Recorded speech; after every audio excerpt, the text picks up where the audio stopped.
Quem está feliz? Glória a Deus. Quem está cansado? Eita Jesus, dê a força. Certo? Queria chamar já o pastor Gilberto vai estar trazendo a palavra. Glória a Deus. Santo, santo é teu nome. Queria chamar, vem cá, Dudu, fazer oração por esse servo. Amém? Que neste momento você possa dar liberdade ao Espírito Santo. Amém, meus queridos?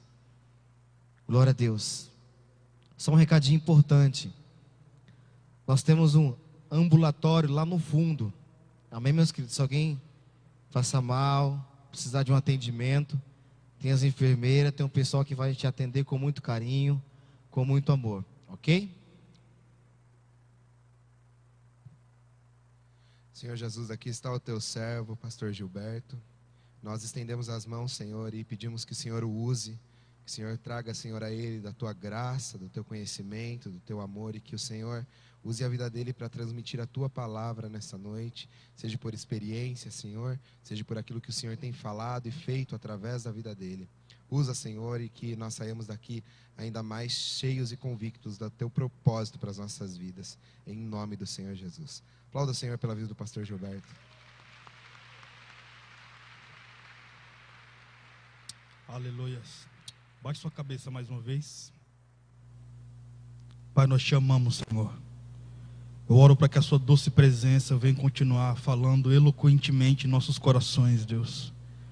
Eu oro para que a revelação do Cristo crucificado, morto e ressuscitado, venha sobre nós, Senhor. Oro para que o Espírito que clama Abba, Pai, venha pousar sobre nossos corações.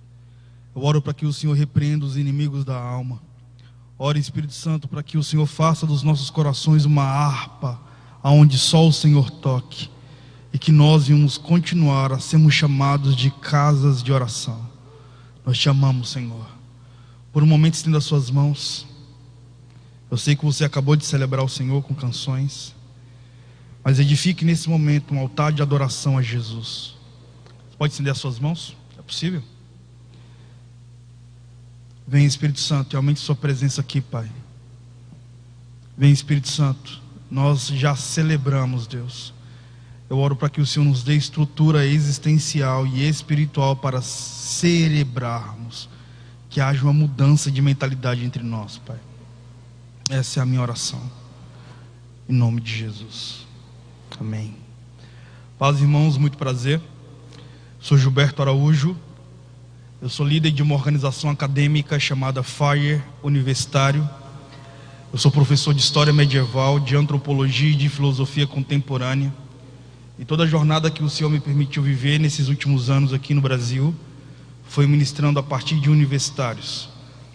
E Deus me deu uma graça, e eu glorifico a Deus por esse privilégio, porque nesse ano de 2018 foi possível catalogar aproximadamente 69 mil estudantes universitários que foram alcançados nesses últimos 7 anos, através do ministério que o Senhor desenvolveu na minha vida e nos acadêmicos que lideram.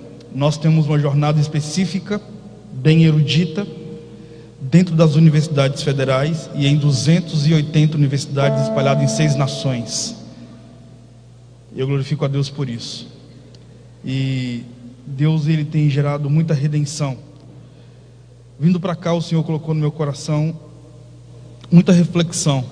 Eu não sei se você sabe, mas só faltam 2 anos para acabar essa década. Daqui a 2 anos você será contemporâneo à década de 20. Quantos já pensaram sobre isso? Ninguém. Ninguém levantou a mão. Você sabia que em 1922, o Brasil comemorou a Semana de Arte Moderna. Em 1922, o Brasil pensou cultura, criatividade, ciência, sabedoria, literatura, pedagogia. Você sabia que só faltam 4 anos para nós comemorarmos 100 anos da Semana de Arte Moderna? Quantos já pensaram sobre isso? Ninguém também, só 2 pessoas. Então, o mundo transicionou. Em 2013 você ouvia música, em 2018 você assiste música.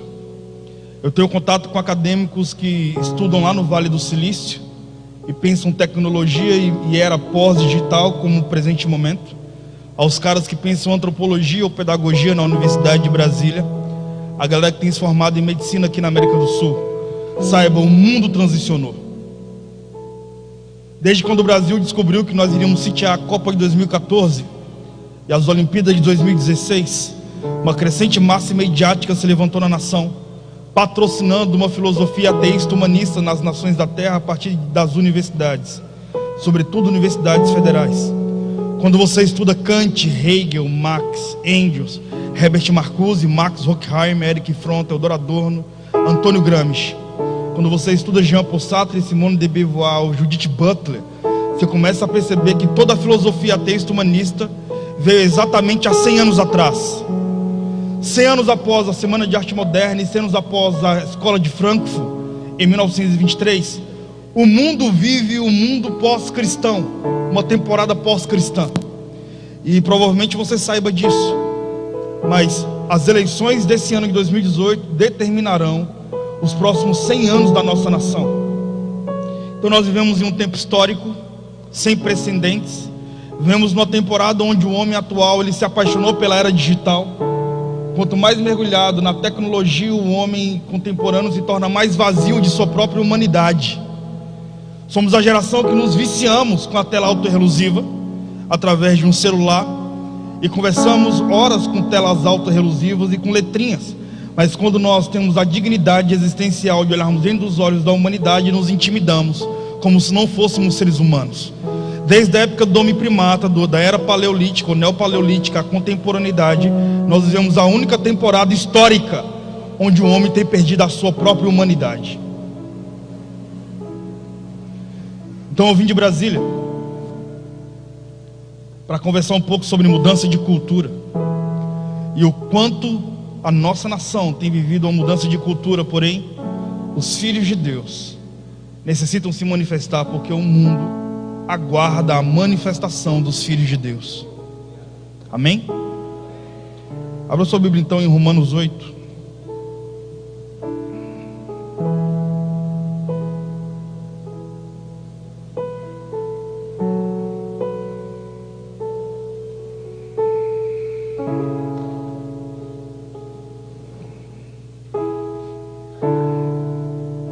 A partir do versículo 18.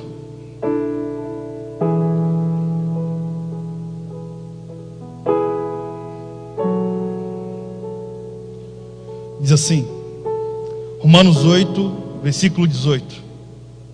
Diz assim: pois tenho para mim que as aflições desse presente mundo não se podem comparar com a glória que em nós será revelada. Porque a criação aguarda com ardente expectativa a revelação dos filhos de Deus. Porque a criação ficou sujeita à vaidade, não por sua vontade, mas por causa daquele que a sujeitou, na esperança de que também a própria criação há de ser liberta do cativeiro da corrupção para a liberdade da glória dos filhos de Deus. Porque sabemos que toda a criação juntamente geme e está com dores de parto até agora. Não só ela, mas até nós que temos as primícias do Espírito, também gememos em nós mesmos, aguardando nossa adoção, a saber, a redenção do nosso corpo. Porque na esperança fomos salvos. Porque na esperança fomos salvos. Ora, esperança que se vê não é esperança, pois o que alguém vê, como espera? Mas o que o esperamos, o que não vemos, com paciência o aguardamos. Do mesmo modo também o Espírito nos ajuda na fraqueza, porque não sabemos o que havemos de pedir como convém, mas o Espírito mesmo intercede por nós com gemidos inexprimíveis. Eu quero falar um pouco sobre isso, sobre mudança de cultura, a partir de toda característica do homem contemporâneo que inevitavelmente se corrompe e é influenciado por tudo que não se chama Deus. O cara que escreve esse livro é o apóstolo Paulo. Repita comigo, Paulo. Essa pregação vai ter introdução, vai ter parte A, parte B, e vou finalizar na parte C. E geralmente todas as vezes que ministro, isso tem acontecido com muita frequência nos últimos anos, Eu costumo trazer uma característica específica a nível histórico, explico o livro, explico o autor, por que escreveu, para quem escreveu, a motivação da escrita, falo do texto, do antitexto, do pós-texto e a característica da sociologia daquela época, e fazendo análise sobre o tempo que nós vivemos hoje. O nome disso se chama hermenêutica. Eu não acredito que o Senhor usa um versículo para curar um câncer. Eu não creio que o Senhor usa um band-aid para curar um câncer. O Senhor vai usar a palavra, e a palavra é a palavra toda, porque o evangelho é todo, para o homem todo e para a sociedade toda. Enfim, o cara que escreve esse texto é o apóstolo Paulo. Quando você abre a Bíblia de Atos 1 a Atos 15, você percebe que o Senhor Deus trabalha com poder e maravilhas. Porém, de Atos 15 a Atos 28, o Senhor Deus trabalha com mudança de cultura. Para toda mudança de cultura, o Senhor Deus nos dará uma arquitetura. Por exemplo, Deus quis mudar o mundo antediluviano. Deus então pega um latifundiário, um fazendeiro, e fala assim: Noé, constrói uma arca. Deus deu uma arquitetura para um latifundiário. Noé pegou a arquitetura de Deus, sem ser um engenheiro, e arquitetou a arca, e construiu uma arca. Ele passou aproximadamente 120 anos edificando aquela arca. Você imagina o que é Deus te dar um projeto de 120 anos. Você passa 120 anos projetando algo para o reino de Deus. Depois que você se apaixona, ou depois que o Senhor estraga os seus planos, porque de latifundiário ele teve que ser um engenheiro, e o único homem que representava Deus numa geração iníqua, uma geração que era insensível em relação aos contextos de eternidade. A pior coisa é você falar sobre os céus para uma geração que se embriagou com características da terra. E outra coisa é você falar dos céus para alguém que sabe da origem que faz parte. Porque os céus não é o nosso destino, cara. Os céus é a nossa origem. E quando você tem a característica relevante dessa revelação de que o céu é a sua origem, tudo fica fácil em relação ao seu comportamento existencial social. Você sabe que você representa de forma peculiar o corpo de Cristo aqui na terra, porque a cabeça de Cristo é gloriosa. Se a cabeça de Cristo é gloriosa, logo o corpo dele também necessitará ser glorioso, porque Jesus não tem uma característica biológica cheia de anomalias. Não, ele é perfeito. Não é então, após 120 anos construindo a arca, ele passa um ano dentro da arca, 365 dias segundo Flávio Joséfos. Você imagina, são 120 anos construindo uma arca para que em um ano ele pegue a arquitetura e de fato exerça a engenharia de Deus no propósito do Senhor sobre os homens, para que ele abrisse mão de 121 anos depois que as águas do dilúvio baixaram. Você imagina o que é você ter a arquitetura de Deus durante tantos anos, mais de um século, e de uma hora para outra você abandonar o que Deus te deu como arquitetura e você fluir num novo tempo. Logo, o Senhor Deus trabalha como característica de arquitetura para mudar a cultura. Isso aqui é um exemplo peculiar. Saulo de Tarso, o cara que escreveu, e eu estou finalizando minha introdução, o cara que escreveu esse texto, o cara que escreveu a carta aos Romanos, ele se chamava Saulo.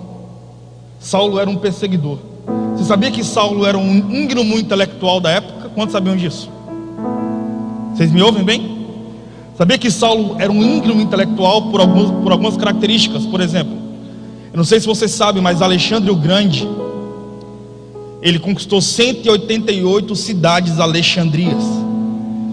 Entre as cidades alexandrias, ele conquistou algumas características territoriais dos hebreus. Entre essas características territoriais dos hebreus estão Tarso, Gadara e Cariotes.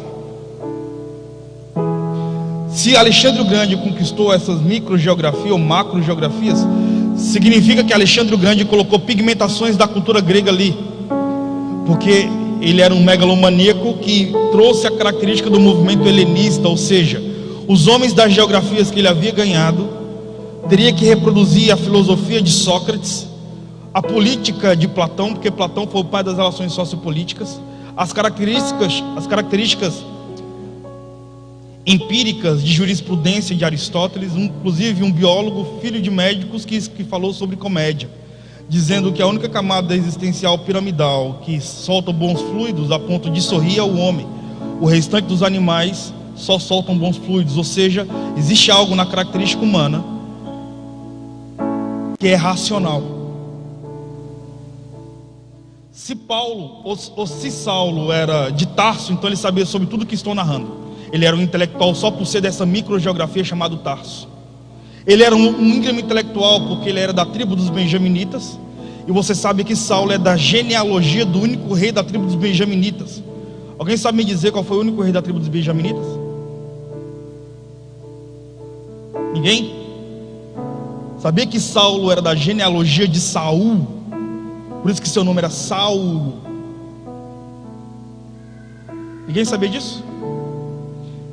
Sabia que Saulo, além de ser intelectual por ser de Tarso, ele era intelectual por ser da continuidade do código genético de um rei. E terceiro e último, ele era fariseu dos fariseus. Ele mesmo diz: enquanto a lei fui perseguidor. Fariseu dos fariseus. Um fariseu dos fariseus. Você sabe que o fariseu foi aquele que surgiu no período interbíblico. Entre o último livro do Antigo Testamento e o primeiro livro do Novo Testamento, você vai ter um espaço de 400 anos, onde o Espírito Santo é arrebatado na terra. E na pneumatologia isso é chamado de período interbíblico. Os profetas se venderam, os sacerdotes se corromperam e os reis faliram. E no Antigo Testamento, Deus, a partir do Espírito Santo, só vinha sobre os homens nessas 3 camadas de seres humanos. Porém, aqueles que representavam a Deus traduziam Deus de forma muito equivocada para os homens. Deus arrebata o Espírito Santo no período interbíblico entre o último livro do Antigo Testamento e o primeiro livro do Novo Testamento. Aí você vai ver 4 grandes classes de intelectuais se levantando para defender o reino de Deus sem o Espírito Santo, mas a partir da intelectualidade. Aí você vai ter os essênios, fariseus, saduceus e essênios. Essênios, fariseus, saduceus e zelotas. Esses caras eram íngremes intelectuais. Eles tinham que ter uma graduação na escola de Gamaliel, provavelmente. Alguns afirmam que é um homem erudito ou uma mentalidade, assim como existe a mentalidade darwinista, que veio de Darwin, ou calvinista, que veio de Calvino, ou luterana, que veio de Lutero, ou cristã, que veio de Cristo. O fato é, Saulo não era apenas um acadêmico, um graduado. Ele era fariseu dos fariseus, ou seja, além de ter a graduação na escola de Gamaliel, o cara tinha um pós-doutor com carimbo do imperador romano. Ele era o cara, mano. Saulo, ele era PhD nos contextos divinos a partir da característica mosaica. Ele sabia quem era Deus, sim ou não? Saulo, como fariseu dos fariseus e um judeu xiita, um judeu islâmico, digamos assim, aquele que patrocina a morte em nome de Deus, ele sabia quem era Deus a partir de toda a característica religiosa. E olha para mim, cara, a religião é um péssimo tradutor de Deus sobre a terra. A religião fez mais mal às nações da terra do que o próprio ateísmo, porque foi a religião que escravizou negros, foi a religião que castrou voz existencial feminina, foi a religião que patrocinou características de idolatrias a partir da era medieval, a partir do comportamento cristão, por exemplo. E falo isso como professor de história. Porém, Saulo sabia quem era Deus, sim ou não? E aqui finaliza a minha introdução e entra na palavra, parte A. Saulo sabia quem era Deus, mas olha para mim, o cara que sabe quem é Deus só tem contato com Jesus quando ele cai do cavalo e fica 3 dias na escuridão, cara. Você pode saber quem é Deus a partir da sua religião ou da sua cultura mística, mas você só vai ter um contato com Jesus após você ser intimamente desconstruído. E a desconstrução faz com que você observe uma nova cultura. Após Saulo ser desconstruído, ele mesmo diz: o evangelho que recebi por revelação. É por isso que ele fala de forma muito peculiar. Foi o único apóstolo do colégio apostólico que não esteve na comissão dos 12. Foi o único apóstolo que não sentou na ceia pascal, mas é o único apóstolo que fala com riqueza de detalhes sobre a Santa Ceia. Mas ele não esteve lá. Ele diz: porque eu recebi do Senhor que também te entreguei, que o mesmo Jesus, na noite que foi traído, tomou o pão, e tendo dado graças, partiu e disse: esse é o meu corpo que é dado por vós. Semelhantemente, após haver ceado, tomou o cálice. E aí você vai ter o texto clássico. Quem é Saulo? Saulo é o cara que era extremamente radical na característica religiosa, mas quando Deus muda a sua cultura, de um terrorista em nome de Deus, ele se transforma no nome mais apaixonado pelo evangelho. Por isso que ele diz: estou indo para Jerusalém, sabendo que cadeias e prisões me esperam, e vou disposto a morrer, porque estou sendo guiado pelo Espírito. Por isso que ele também devaneia dizendo em Tessalônica: porque o mesmo Senhor dada a sua palavra de ordem, descerá dos céus com alarido e com voz de arcanjo, e os que morreram em Cristo ressuscitarão primeiro. Depois nós, os vivos, seremos transformados e arrebatados ao encontro do Senhor em nuvens de glória. E ele diz: confortai uns aos outros com essas palavras. Quando o Senhor Deus muda a sua cultura, é inevitável, a sua personalidade precisa ser tocada. Ainda mais para seres humanos que foi esculpido a machado, mano. Gente que teve que beber lágrima para matar a sede, porque não tinha água. Saulo, de forma muito peculiar, ele teve que ser desconstruído, a sua cultura teve que ser mudada, a cultura da terra, aquilo que ele mais idolatrava, aquilo que ele mais se interessava, teve que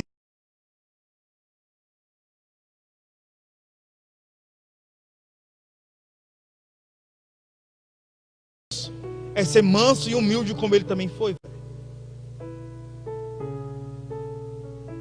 Um cargo eclesiástico que você exerce não te dá domínio sobre o homem. Quando Deus criou Adão, Deus não disse para Adão dominar o homem. Adão teve que dominar ser irracional.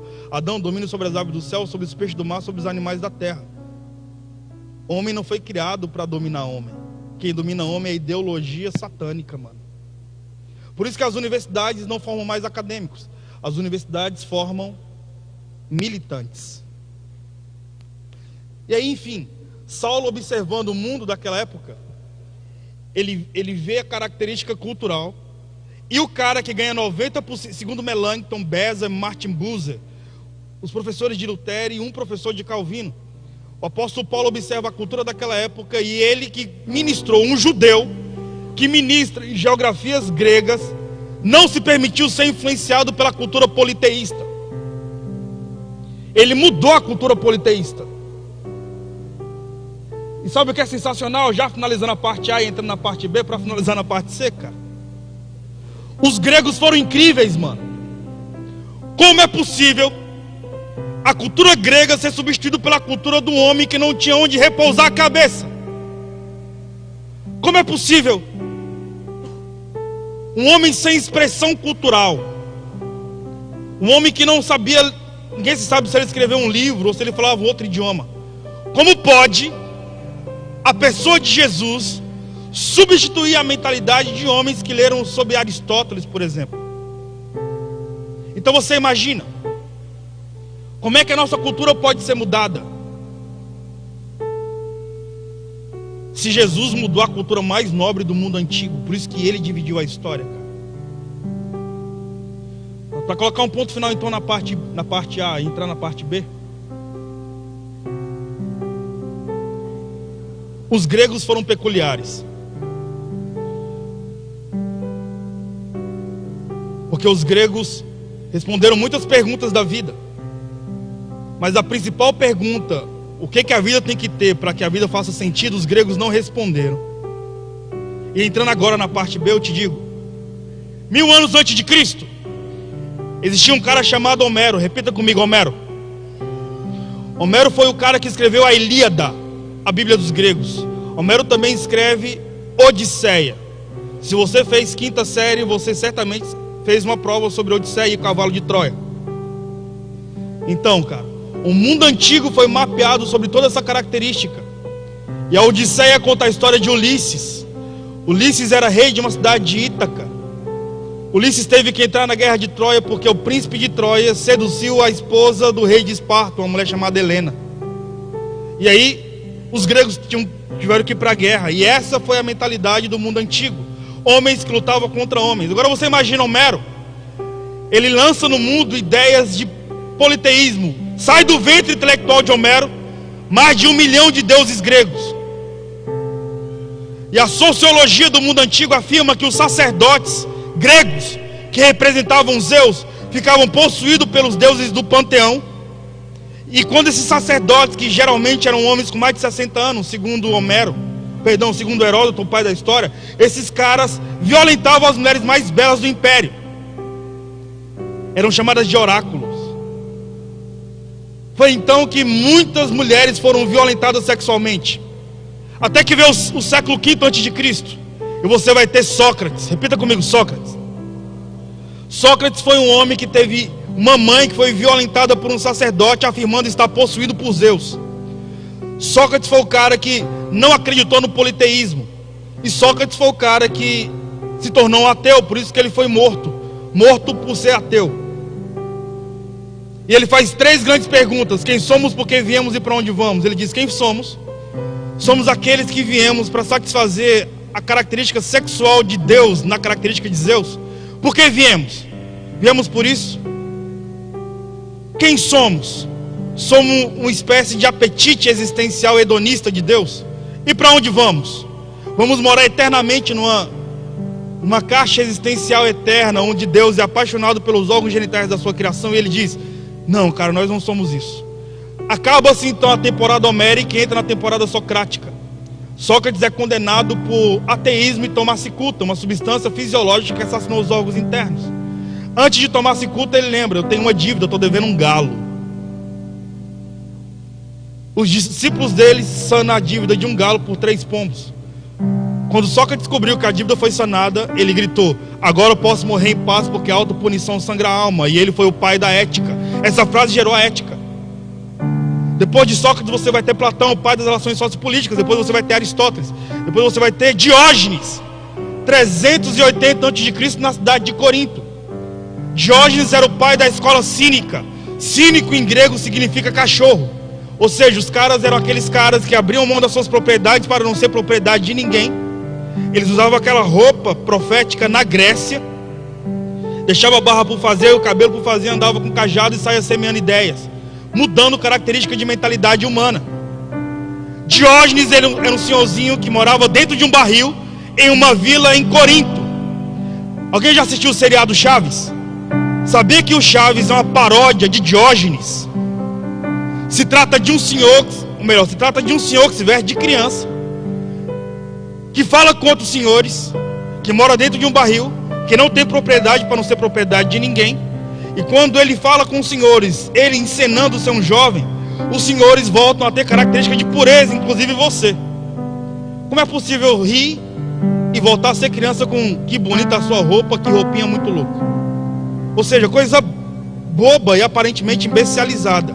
Mas essa é a característica da filosofia grega. E ele falava uma frase de Diógenes após os senhores mudarem a mentalidade depois da característica do encontro existencial humano com Chaves, ou com Diógenes. Ele dizia: te fazer pensar e te devolver a pureza foi sem querer querendo. Frase de Diógenes. Ora, eu narrei para você aqui na parte B da minha ministração um mundo que foi aparentemente interessante para os gregos, que posteriormente se tornou greco-romano.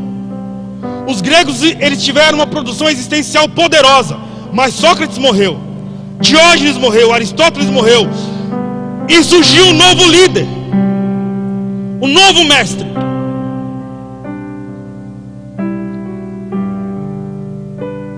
Que certamente nunca ouviu falar de Diógenes nem de Sócrates.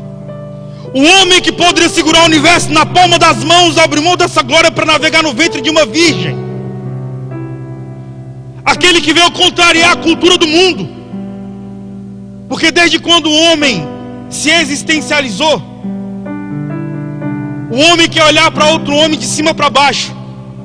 Mas o único homem que surgiu de cima, saiu de cima para baixo, para olhar para a humanidade de baixo para cima. E o único momento que Jesus olhou para a humanidade de cima para baixo foi quando esteve pendurado numa cruz. Como ele muda a cultura? Como é possível um homem simples, aquele que não nasceu em berço esplêndido, mas foi gigante pela própria natureza, porque ele devolveu dignidade e honra a homens que tiveram sua característica existencial humana roubada. Quem é Jesus? Um homem que refez a cultura. Um homem que encontrou com homens que cheiravam a peixe. E após o microcontato com esse homem, esses caras que cheiravam a peixe, porque teve contato com a poesia chamada Cristo, começaram a exalar o mais nobre perfume da inteligência humana. Jesus é extraordinário. Depois dele, uma nova forma de pensar o universo surgiu. Uma nova forma de pensar a ciência surgiu. E como eu disse, de Atos 15 a Atos 28, você vai ver uma mudança de cultura. O mundo grego, Corinto, Éfeso, Tessalônica, Colossenses, o mundo que pensava a característica grega se tornou o útero da civilização cristã. Por quê? Porque a alma de um cara foi tocada por Jesus de forma íntima. Eu estou falando de Paulo de Tarso. Um homem intelectual convertido pode mudar de forma muito significativa micro, macro geografias. E aqui eu finalizo a parte B e entro na parte C. O texto que nós lemos é Romanos. O apóstolo Paulo fala para uma geografia de extrema intelectualidade, que é a continuidade da cultura que tinha rei, é a continuidade do apogeu da filosofia daquela época. E ele diz, a partir do versículo 18: pois eu tenho para mim que as aflições desse tempo presente não se podem se comparar com a glória que em nós será revelada, porque a criação aguarda com ardente expectativa a revelação dos filhos de Deus. Porquanto a criação ficou sujeita à vaidade, não por sua vontade, mas por causa daquele que a sujeitou, na esperança que também a própria criação há de ser liberta do cativeiro da corrupção, para a liberdade da glória dos filhos de Deus. O texto fala que o apóstolo Paulo traz uma característica existencial social, dizendo: imagina um preso, Paulo é preso, mano. E Paulo diz: eu, preso, conheço uma chave que abre qualquer algema na alma. Eu sou um preso livre, que posso te apresentar o caminho contundente para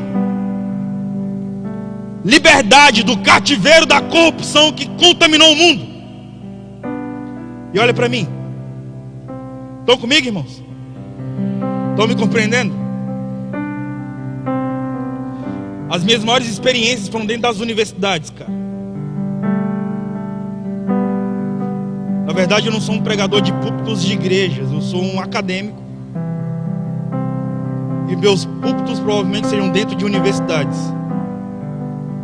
Essa é a minha porção. As minhas maiores experiências com Deus foi lidando com mentes que pensam, assim como Paulo entrou em cidades gregas e transformou mentalidades em mentalidades divinas. Deus me deu a possibilidade de entrar nas Grécias contemporâneas, as universidades. E o Senhor tem mudado de forma muito peculiar uma geração de acadêmicos, cara. Você tem uma noção? Para eu começar a falar dos testemunhos que o Senhor me deu. Quando Paulo está fazendo uma peregrinação missionária, porque Paulo é a continuidade do ministério de Estevão. Antes de Paulo pregar para gregos, Estevão foi o primeiro a pregar para o movimento helenista.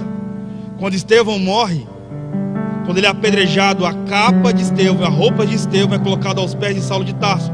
Sabe o que é capa? Transferência de unção, mano. Aquilo que era para Estevão fazer, porque faleceu, Deus estragou os planos de Saulo, só porque você assassinou o erudito que cuidava de velhinhas. Lê Atos 6 que você vai saber do que estou dizendo. Ele pregava tanto para os eruditos que o texto de Atos 6 afirma que as viúvas estavam sendo desassistencializadas na igreja do primeiro século, e os judeus que falavam hebraico e aramaico estavam tretando com os caras do movimento helenista, ou seja, era uma treta intelectual. Deus levantou 7 jovens cheios do Espírito Santo e sabedoria para cuidar dessas viúvas. E é aí que se destaca Estevão. Estevão então foi o primeiro cara a pregar para eruditos gregos, o movimento helenista e a carruagem da continuidade da cultura grega. O texto diz que Estevão se posicionou e cuidou de quem a igreja não queria cuidar.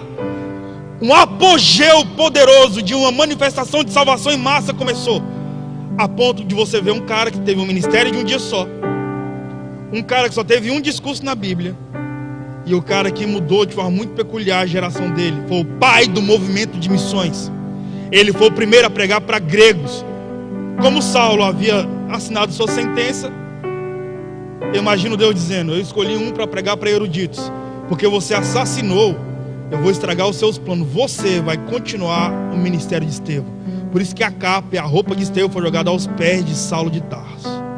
Transferência de unção, tipo a capa de Elias para Eliseu, tá ligado, brother? Louco demais, mano. Você imagina Paulo chegando em Éfeso, 1 milhão de habitantes no mundo antigo. Éfeso era o centro da cultura politeísta do mundo antigo. Existia em Éfeso uma das 7 maravilhas do mundo antigo, que era o templo da deusa Diana, Afrodite para alguns. Quem é Diana na mitologia grega? Aquela que cuidava da erotização, aquela que modelava corpo para as ninfas. Ninfas eram deusas gregas que moravam, segundo Homero, que moravam numa ilha chamada Calipso. As ninfas eram aquelas que seduziam os homens para assassiná-los. Daí vem o nome ninfetas, e depois na civilização ocidental a palavra prostituição. Em Éfeso existiam 900 pórticos onde as ninfetas pegavam alvará da prefeitura para vender o seu corpo como trabalho de promiscuidade existencial e sexual. Paulo está chegando, Atos 19, afirma que Paulo está chegando com Áquila e Priscila em Éfeso. Paulo chega naquela cidade bela que existia uma das 7 maravilhas do mundo antigo, ou seja, lugar de peregrinação. Quando Paulo chega ali, mano, existe uma festa do lado sul de Éfeso com 200 mil pessoas cultuando Diana.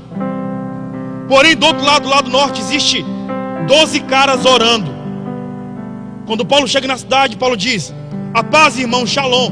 Paulo chega numa cultura grega extremamente politizada, extremamente erótica. Paulo chega numa cidade extremamente corrompida em relação à característica humana. E Paulo vê a corruptibilidade daquela geração. Paulo vê a iniquidade que existia naquela geração. Mas Paulo encontra 12 caras e Paulo diz: a paz, irmão, shalom. E os caras falam: como é que você sabe que nós somos cristãos? Paulo então responde: porque o mesmo Espírito que existe em vós é o mesmo Espírito que existe em mim, porque ambos somos filhos do Deus Altíssimo. Aí os caras perguntam, ou melhor, Paulo pergunta: e aí, fostes batizados? Os caras dizem: somos batistas, fomos batizados apenas com o batismo de João. Mano, leu o almanaque Abreu, a oração de 13 caras em Éfeso, no primeiro século da era cristã, mudou de forma peculiar. Uma oração mudou de forma peculiar toda a cultura da macrogeografia de Éfeso. Leu o almanaque Abreu, ou leu o Guia dos Curiosos. Foi numa sexta-feira que 13 homens mudaram a cultura de Éfeso, a ponto do templo de Diana desaparecer da história e nem a arqueologia afirmar como isso aconteceu. Daí vem sexta-feira 13 homens mudando uma cultura de uma cultura grega para uma cultura cristã. Tá maluco, parceiro? E não acaba, o texto afirma que a movimentação de 200 mil pessoas aqui que estava cultuando Diana se voltou para 13 caras orando aqui. Porque só quem tem novidade para o mundo é quem é íntimo daquele que arquitetou o universo com a palma de suas mãos. Por isso que o texto diz que a criação aguarda com ardente expectativa a manifestação dos filhos de Deus. E os filhos de Deus só podem se manifestar se você voltar para a fonte, mano. Sem querer ser xerox, mas sendo de forma muito peculiar a continuidade de Jesus na terra.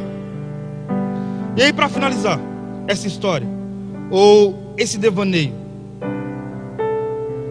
a oração de 13 caras chamou a atenção de 200 mil pessoas. Lê Atos 19. Atos 19 afirma que o sacerdote de Diana saiu para peitar Paulo. Detalhe: lê Flávio Joséfos, leia Plínio Jovem e leia Tácito. Você vai ver que a historiografia da igreja do primeiro século afirma que Paulo tinha 1,5 metro de altura, cabeça inchada, manca e míope. Era tipo um cangaceiro do Nordeste, mano. E Paulo, feio, só pregava para a civilização de pessoas belas. Como pode o cara ser expressão social, erudito quando abriu os lábios, mas desinteressante com os lábios fechados? Como pode esse cara ser literalmente a continuidade de Jesus, tendo inclusive a sua aparência desprezada, mas a essência que envolvia na alma do cara devolvia dignidade e honra a seres humanos corrompidos pelos carrascos emocionais?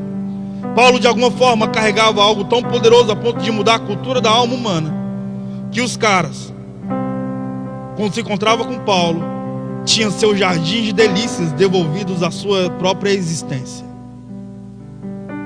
Aí o texto diz que quando o sacerdote de Éfeso peitou Paulo, Paulo levantou a mão, o cara caiu endemoniado. Paulo expulsou o demônio do cara. Lê Atos 19, vai ter lá. O sacerdote levanta a mão e diz assim: eu quero que você traga para Éfeso todos os livros da nossa cultura, porque nós iremos queimar em praça pública. É assim que nasce a maior igreja do mundo antigo. Igreja tão poderosa que o próprio Deus escreveu uma carta quando João estava na ilha do Mar Egeu, na ilha de Patmos, na carta de Apocalipse. A igreja de Éfeso, a 7ª igreja da Ásia. Ou seja, sabe o que o Senhor nos chama, mano? O Senhor nos chama para colonizar a terra. Ou seja, você precisa entender que você é o embaixador do reino. E eu percebo que o Senhor está construindo uma ideia aqui, cara, e eu sinto no Espírito, sinto confiadamente no Espírito, que o Senhor quer mudar a cultura, para que você entenda que você é peça fundamental como agente de transformação de cultura. Se você não entender o seu papel nesse presente momento, os nossos filhos podem perecer, mano. O bastão do evangelho agora está na nossa mão, igreja. Está para essa geração. E nós precisamos entender que nós, enquanto geração mais jovem, não iremos inventar roda. Nós não temos um útero que irá gerar um avivamento. Nós estamos continuando o que os pais na fé começaram. Nós continuamos o que a geração passada começou. Isso se chama cultura de honra. Pegamos o que dos pais na fé começaram para discipular a geração presente, para deixar um legado para a futura geração. Sabendo que o meu teto é o piso dos meus filhos. E deixando um legado poderoso. E sabe, cara, Deus, ele tem um propósito poderosíssimo nessa formação de cultura. Com isso, eu tenho contato com pessoas de todo mundo hoje. Tem um cara chamado Luengo. Já ouviu falar de Luengo? Pai do IHOP. Luengo está há mais de 25 anos orando. Ele lidera o maior movimento de oração no mundo. São mais de 40 mil jovens orando sem parar. Por isso que você vai ter casas de oração em todo mundo. O Senhor visitou ele dizendo que após a morte de Billy Graham era para parar de orar, porque essa última década foi chamada de década profética. De 2010 até 2019, a década foi chamada de década profética. Luengo teve contato com Lori Kunigman. Conhece Lori Kunigman? Pai de Jokun, um senhor com mais de 86 anos de idade, que enviou mais de 200 mil missionários para o mundo. E falou: Billy Graham morreu. É necessário surgir um novo movimento de evangelismo nas nações da terra. E olha, cara, durante esses últimos 100 anos, tem sido profetizado que esse tempo da igreja, nós teríamos uma salvação de mais de 1 bilhão de almas salvas para Jesus, cara. Aparentemente, o mundo está corrompido por causa da característica ateísta humanista, da ideologia de gênero, da erotização infantil. Mas é aparentemente, querido. Se você acreditar no Black Mirror, na tela relusiva, no que a mídia demonstra, você vai ser persuadido. Por quê? Porque nós não temos recebido a mente desse mundo. Nós temos que ter a mente de Cristo. Por isso que o Senhor te chama como agente de transformação de cultura. Pode aplaudir o nome do Senhor, cara?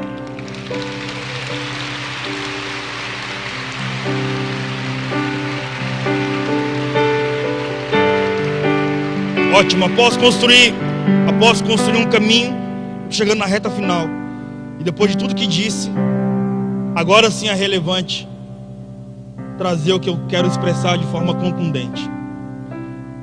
Em 2013, eu tive um contato muito específico dentro do Congresso Nacional. Eu sou de Brasília. E como eu disse, as minhas maiores experiências foram dentro das universidades. Eu tinha acabado de fazer uma pós em antropologia na Universidade de Brasília. E eu conheci uma geração que estudava antropologia e estava se formando na pós-graduação estrito sensu. Estou dizendo sobre mestrado e doutorado. E fui convidado para escrever projeto de educação no Congresso Nacional com um time específico de pedagogia. Embora naquela ocasião era professor de história e estava dando continuidade à minha jornada acadêmica. Lá eu conheci, olha para mim, o apogeu da liderança ateísta humanista da nação. Eu conheci um transexual que veio de Oxford, que escreveu um tema de PhD. Em 2010, a transexualidade não é patológica, mas é um gênero. Lembrando que a patologia da ideologia de gênero vem de forma muito peculiar no Brasil depois de 2013. Quando o Brasil, a partir do Congresso Nacional, começou a imitar toda a universalidade norte-americana e europeia, mas esqueceu de imitar a educação que por lá funciona.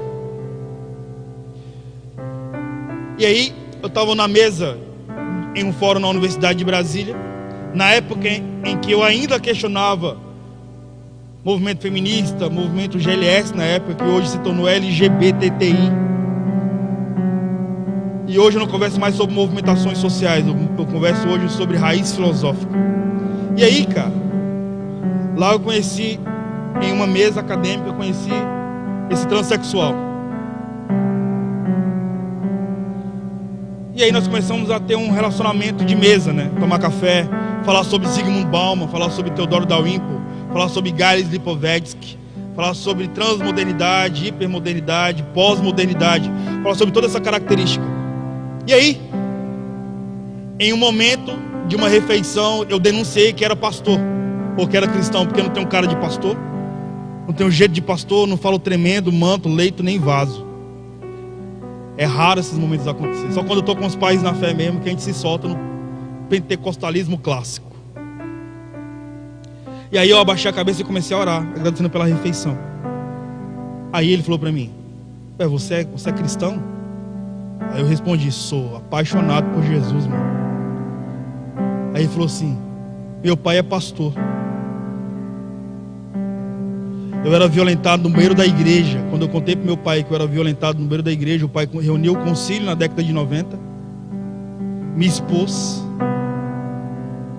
me excluiu da comunidade de fé, me tornei órfão de pai vivo, órfão existencial por causa dos abusos que vivia, e meu pai não me assumiu. Quem assumiu foi a comunidade GLS. Cuidou de forma tão significativa que mudou uma cultura de trauma, a ponto de enviar um ser humano sofrido para Oxford, para ser uma voz dos oprimidos naquela cultura, ou microcultura dos caras. Sabe de quem eu estou falando? Da pessoa que escreve os discursos do Jean Williams. Quando começou a falar do pai, ficou ensandecido. É um homem que hoje é mulher.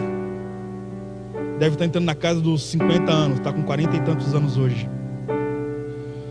Todas as vezes que falavam sobre Jesus, eu vi esse transexual chorando e quebrantado. Mas quando se falava sobre igreja, mano, eu vi o cara ensandecido com raiva, dizendo: me tornei inimigo do meu opressor. Foi aí que o Senhor me deu uma palavra sobre evangelho. Só pode ser evangelho quando você chegar ao nível de amar o seu abusador. Tá ouvindo? Tá ouvindo, filhos? Evangelho só é evangelho quando nós chegamos ao nível de amar os nossos abusadores. Porque os homens podem errar 100 vezes, mas por causa do evangelho nós necessitamos acreditar na 100ª vez. Isso é evangelho. E aí o Senhor me deu uma oportunidade de devolver a honra a esse transexual. Hoje, a partir da minha jornada acadêmica, o Senhor me permitiu apacentar uma geração de transexuais, para devolver dignidade e honra. Infelizmente não foi possível mudar a fisiologia desse sujeito, mas eu estava pregando numa conferência para 15 mil pessoas em Anápolis, em Anápolis, isso. Em uma igreja específica, numa comunidade de fé específica, uma conferência como essa, em temporada de carnaval. E um dos caras que estava na linha de frente da conferência era o pai desse transexual. E quando eu fui ministrar, o transexual estava no meio da igreja, ninguém sabia que ele era uma mulher, melhor, que ele era um homem. Cara, foi belo ver a devolução de dignidade e honra, vendo um transexual oprimido durante muitos anos, olhando para o pai, vindo à frente dizendo: eu te devolvo a honra, pai, devolvendo a honra para o seu próprio abusador. Ora, o que existe no córtex cerebral? Qual substância fisiológica sai do seu córtex cerebral que pode mudar a sua mente a ponto de reconstruir os vales da vida e devolver os jardins de delícias? Como é possível olhar para um abusador e dar a ele buquê de rosas? Ou como é possível olhar para um abusado, olhar para uma garota que era princesa e porque teve contato com um sapo se tornou uma prostituta?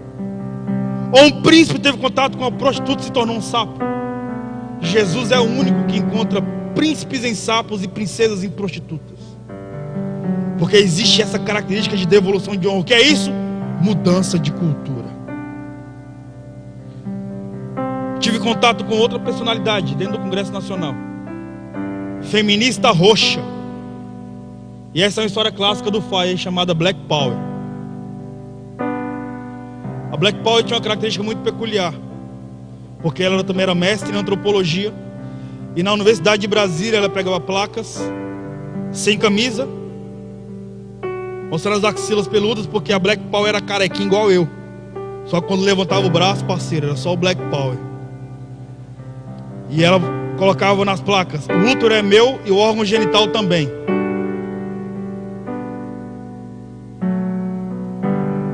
Teve um núcleo do FIRE. O que são núcleos? São pequenos grupos onde nós falamos de Jesus de forma acadêmica, como você está me vendo falar agora. Então, se o cara é acadêmico em história, ele vai falar sobre Jesus de forma histórica. Se ele é acadêmico em direito, ele vai falar de Jesus de forma jurídica. Se ele é acadêmico em psicologia, ele vai falar a partir de Jesus através de Piaget, Vygotsky, Skinner, Freud, Wallace, Jung, Lacan, Carl Rogers, sei lá. Essa Black Power, a feminista mais roxa da Universidade de Brasília, é porque eu estou falando da universidade que tem o útero da mentalidade ateísta humanista na nação, que patrocina marxismo cultural. Lá é o apogeu, mano. Ela chegou no núcleo onde eu estava liderando, chorando, morrendo de chorar, e falou assim: Gil, eu acabei de abortar na Universidade de Brasília. Imagina, eu estava liderando o núcleo cristão. Veio uma feminista do time da Marcha das Vadias, olha para mim e diz: eu acabei de abortar. E eu, sabendo da cultura dela, e disse para ela: cara, se você é uma das lideranças do movimento feminista dessa universidade, fala para mim que você quer abortar aqui no núcleo cristão, eu vou te dar meus parabéns, filho. Eu fui um pseudo cínico. Porque se você abortou, significa que você se tornou um modelo para a sua comunidade ideológica. Afinal de contas, é isso que você tem falado nos últimos anos aqui na universidade. Sabe por quê, cara? O feminismo é uma estrutura social que monstrificou a mulher na contemporaneidade. A partir dessa ideologia, que tem como raiz Judith Butler, que tem como raiz Jean Paul Sartre, que tem como raiz Firestone. Imagina, eu tenho um time, o meu time sênior do FIRE universitário, o time que está comigo na linha de frente do FIRE é um time de cientistas. O time que está comigo no FIRE tem uma socióloga chamada Camila Galete, daqui do Paraná, inclusive. Ela é socióloga, mestre em feminismo, raça e gênero, formado pela Universidade de Brasília, e está cursando agora doutorado na linha de feminismo político, se tornando agora uma cientista política. E detalhe, ela não é feminista, ela é um intelectual na área. E essa é a nossa proposta. Eu quero falar sobre característica social. Então, além de ser cristão, eu sou doutor ou mestre. Para quê? Para que a gente venha reconstruir a cultura da nossa nação. E eu falei para Black Power: cara, então vou te dar meus parabéns. Você se vestiu tanto do perfume de feminista que é difícil acreditar que você de fato tem sensibilidade, porque você quase produz no seu corpo existencial testosterona. Ou seja, você quer rivalizar como homem? Pô, mano, eu vim da quebrada e sou do gueto, mano. Eu curti Racionais a minha vida toda, parceiro. O microcontato vai ser treta. Sabe o que ela fez, cara? Ela abriu a mochila dela, tirou um papel higiênico, abriu o papel higiênico e me mostrou o feto. E falou pra mim: Gil, chorando, cara, será que Jesus pode devolver o feto pro útero? A minha resposta foi unissonante, irmãos. Eu comecei a chorar copiosamente e respondi para ela: cara, não pode, filho. Porque esse feto na sua mão simboliza o megafone de Deus te chamando para o arrependimento. Esse filho no seu colo é um grito da eternidade, querendo reconstruir a cultura da sua alma. Infelizmente esse feto não pode voltar para o útero, porque você não deu a oportunidade desse feto se tornar uma criança. Porque infelizmente nos próximos 20 anos você não vai ter a oportunidade de ouvir uma mulher ou um homem te chamando de mãe.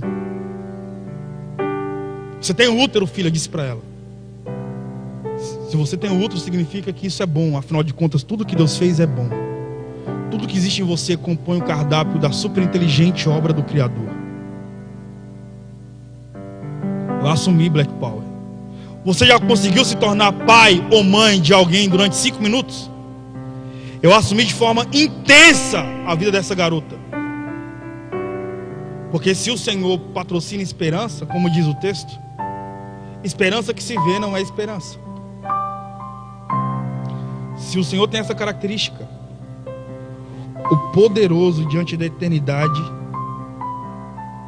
é você ofertar ao colo do Pai a órfãos existenciais. Deus mudou a cultura dela de forma tão intensa por causa do amor que foi derramado sobre a vida dela. Essa história que eu estou te contando é de 2013. Eu acho que foi o ano que eu vi as minhas maiores experiências com Deus dentro das universidades. No meu Instagram, na minha rede social, você vai ver que eu fiz um casamento. Deus me deu a oportunidade de casar Black Power. Black Power hoje, em 2018, está indo para o 2º filho. O Senhor devolveu dignidade e honra. Porque uma cultura sofrida, corrompida pelas trevas, cara, quando vem a luz é inevitável. Lembra do haja? Haja. Gênesis 1 diz: haja luz. A luz que o Senhor gerou nas trevas denunciou o caos. Quando a luz chegou, a luz denunciou o caos, e foi possível a luz organizar o caos escondido nas trevas. Isso é o Evangelho, cara. O Evangelho é a luz do mundo, que denuncia o caos escondido nas trevas. Quando o Evangelho vem sobre a sua jornada, mano, o Senhor organiza o seu interior. Por isso que carrascos emocionais são espancados pelo príncipe da paz. Por isso que Jesus, a partir do Espírito Santo, quando te encontra, te tira de masmorras existenciais, e ele vem sobre sua jornada com devolução de dignidade e honra, gerando uma nova cultura de honra. Estão comigo? Você está me vendo ministrar, cara? E eu louvo a Deus por toda a jornada que o Senhor me permitiu viver. Eu quero colocar um ponto final nessa ministração, porque o Senhor vai derramar uma porção de muito quebrantamento hoje. Muito, mano.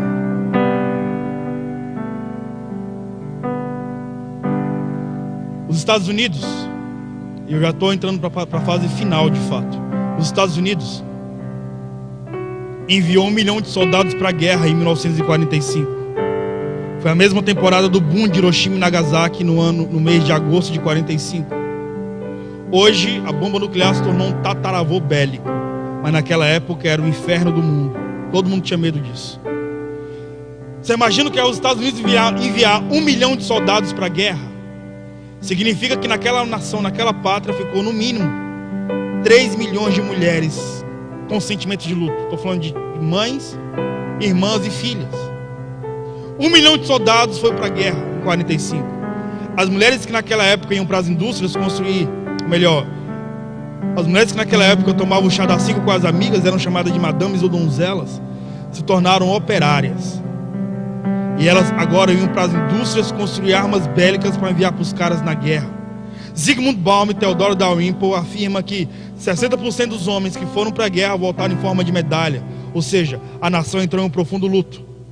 É aí que surge o apogeu do movimento feminista. É aí que surge o apogeu da cultura de divórcio. Porque nessa mesma temporada histórica você vai ter os baby boomers, os filhos pós-guerra, que viviam uma característica de profunda depressão. As mães, você sabe que mulher tem útero, é óbvio. Você sabe que o córtex cerebral feminino libera 10 bilhões de substâncias fisiológicas por segundo, enquanto do homem é só 1 bilhão. Porque o útero é uma indústria poderosa de produção de substâncias fisiológicas. A mulher, por exemplo, libera 99% a mais de uma substância chamada oxitocina. Sabe o que é a oxitocina? A substância do amor. O homem só libera 1% de oxitocina. Por isso que mulher, quando vê um cachorro com um lacinho na orelha, chama de filho. Ô, vem pra mamãe. Homem, quando vê um cachorrinho com um lacinho na orelha, diz assim: sai daqui, mano. Porque o homem não tem útero, é diferente. Então você imagina a mulher que tem o instinto de maternidade desde sua concepção. Por isso, quando você era criancinha, você pegava uma bonequinha. Quando você tinha 1 ano e meio, você falava que aquela bonequinha era a sua nenê. Minha nenê. Eu tenho uma sobrinha, eu sei o que eu estou falando. Essas mulheres entravam agora dentro de casa e viam seus filhos e queriam depositar todo o seu amor para os filhos, porque os maridos haviam morrido na guerra. Vem então a cultura do divórcio. Na cultura do divórcio, todas as vezes que você se relaciona com alguém, você se relaciona a partir da parte boa ou da parte mal. Todo ser humano tem um lado bom e um lado mal. Todos nós. Se você tem o Espírito Santo vai te dar gerenciamento de crise, a ponto de você gerenciar o mal que existe em você. Então geralmente o ser humano, sobretudo o ser humano contemporâneo, só apresenta o lado bom para o outro. Mas todo ser humano tem um lado bom e um lado mal. Quando o lado mal aparece, o ser humano tende a se divorciar. E foi assim que os filhos fizeram. Os filhos vendo a mãe com psicopatia, dizendo: a guerra pode vir, você precisa estudar, você precisa ter bens, porque a guerra pode vir, você pode perder tudo. Você precisa ter estabilidade. Os filhos ouviram isso e vem então a geração X na antropologia. A geração que se cansou do grito de maternidade demasiado, da mãe que foi aterrorizada existencialmente, emocionalmente pela guerra. E vem então a geração que trouxe um slogan chamado: faça amor, não faça guerra. Primeira geração baby boomer. Aí você vai ver o apogeu dos baby boomers em 68 no Woodstock, quando Jimi Hendrix era o pai de uma geração de órfãos com 27 anos. E Janis Joplin também era mãe de uma geração de órfãos. Você vai ver o apogeu do movimento hippie. E aí, cara, você vai ver os jovens mudando o slogan para sexo, droga e rock and roll. Jimi Hendrix e Janis Joplin morreram ambos com 27 anos. Jimi Hendrix morreu asfixiado com seu próprio vômito. E Janis Joplin morreu vítima de overdose em um quarto de hotel. Você vai ver que no ano de 68, o apogeu de uma cultura de filhos divorciados dos pais era uma realidade. Você vai ver 28 mulheres se trancando em um apartamento em Nova York, tirando seus sutiãs e colocando em panela de pressão, e jogando panela de pressão com sutiã dentro em latas de lixo. É assim que nasce o movimento feminista, porque na contemporaneidade de Simone de Beauvoir e de Jean-Paul Sartre, essas mulheres estavam jogando fora o seu comportamento feminino no objeto sutiã e o seu comportamento doméstico no objeto panela de pressão. 2 anos se passaram. O número dessas mulheres se multiplicaram para 100 mil. E aí você vai ver 100 mil mulheres marchando por pílula anticoncepcional, para ter o mesmo prazer do uníssono sexual que o homem, sem a possibilidade de engravidar. E na antropologia, como cientista social, você vai ser observado, ou a sociedade será observada a cada 10 anos. Então, 10 anos após a década de 70, você vai ter 80, e você vai ver o apogeu com o HIV.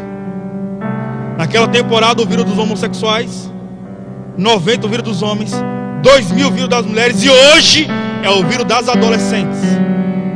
Só entre Brasília, Anápolis e Goiânia, são 2,5 milhões de jovens que têm HIV e não sabem.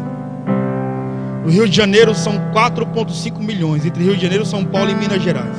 No Sul eu não tenho dados, mas eu te digo, cara, o mundo mudou. A geração que foi remapeada na contemporaneidade, na pós-modernidade, como uma geração que viveu a partir da era digital, se relacionando com máquina, se esqueceu da honra à sua própria casa. Porque a criação aguarda com ávido anseio a manifestação dos filhos de Deus. Que tal começar a manifestar o reino de Deus dentro da sua própria casa, cara? Na sua universidade, na sua escola.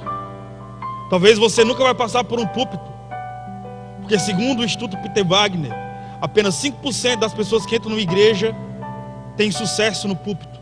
Mas talvez você pode ser um engenheiro e exercer o reino de Deus, ser um pastor enquanto vida profissional. Você pode ser um médico, pode exercer o reino de Deus na medicina. Você pode ser um professor de história e não ser um ateu. E devolver dignidade e honra ao evangelho ou à sociedade. Você pode estar me ouvindo pregar hoje, cara. E eu louvo a Deus, porque eu tenho gastado a minha jovem vida ministrando a Jesus. Mas imagine, cara, eu chegando na eternidade, cheio de autoestima, dizendo: Pai, eu ganhei 69 mil estudantes universitários. E sabendo que os pais na fé afirmaram para mim que eu iria receber uma coroa da vida, com um bocado de pedrinha, com cada pessoa que eu ganhei. Então você imagina quantas pedrinhas o Senhor deve ter essa coroa, né? Aí eu chego cheio de autoestima e de vaidade, dizendo: Senhor, eu estou aqui, cadê meu galardão? Você imagina Jesus olhando para mim, com olhos como chama de fogo, dizendo: Gil, cadê a tua mãe, mano?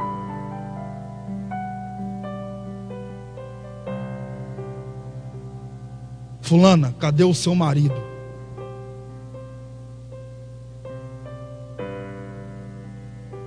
Nós temos a tendência de respeitar a filosofia de Facebook, mas eu te digo, mano, respeite a inteligência de Deus, querido. A infantilização para o reino de Deus é um desfavor para o reino de Deus, porque santificação não é para quem aceita Jesus, querido. Santificação não é para quem aceita Jesus, querido. Santificação é para quem assume Jesus.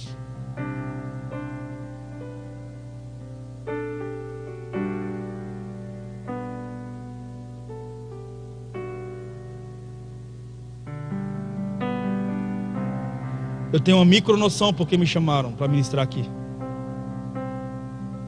Quem tem a macro noção é a eternidade.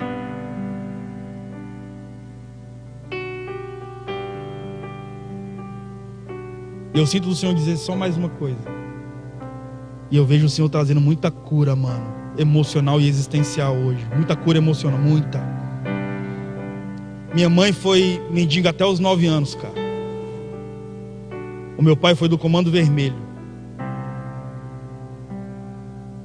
Meu pai foi assassinado no meu aniversário de 3 anos. Minha mãe ficou sem recursos, sem possibilidade de criar 3 filhos. Infelizmente começou a traficar drogas. Minha mãe foi presa em 1991 por tráfico internacional de drogas e formação de quadrilha. Minha mãe saiu da cadeia no dia 12 de dezembro de 2014. Eu passei a minha vida toda com minha mãe presa. Minha mãe se converteu em 92, porque no ano de 1987 uma senhora faleceu. No dia do velório, citou. Ela pregou para minha mãe dentro do presídio. Minha mãe se converteu dentro do presídio em 92. Minha mãe ganhou mais de 280 mãe de santo para Jesus dentro do presídio. Eu passei a minha vida toda indo visitar minha mãe na cadeia. Por isso que afirmei que Mano Brown e o Racionais MCs exerceram paternidade sobre minha vida. Toda vez que eu ouvia a minha história tão sofrida que daria um filme, uma negra e uma criança nos braços solitários na floresta de concreto e aço verde, isso pra mim era música de niná, mano. Sem falar do Racionais, capítulo 4, versículo 3. Ali, mano, era tipo, senta no colo e não chora não, mano, bebe lágrima. Quando eu tinha 6 anos de idade, eu estou falando que eu lidero um movimento universitário, mas eu quero só me aproximar cada vez mais perto de você. Quando eu tinha 6 anos de idade, eu pensava que maconha era um perfume, cara. Todo mundo da quebrada onde eu morava tinha cheiro de maconha. E aí, eu estava indo para o prezinho, para a escola. Eu fui expulso da casa de todos os meus tios, da minha avó paterna. Minha avó materna havia falecido. Eu tenho uma irmã mais nova, que é 1 ano, e uma mais velha, que é 1 ano. E nós começamos a nos cuidar. Eu exercia paternidade sobre minhas irmãs e elas exerciam maternidade sobre minha vida. Então cansei de ir no lixo para pegar verdura e fruta para levar para minhas meninas comerem, cara. Cansei de ir no lixo do açougue para pegar resto de carne para minhas meninas colocar no feijão. Estou falando de crianças, mano.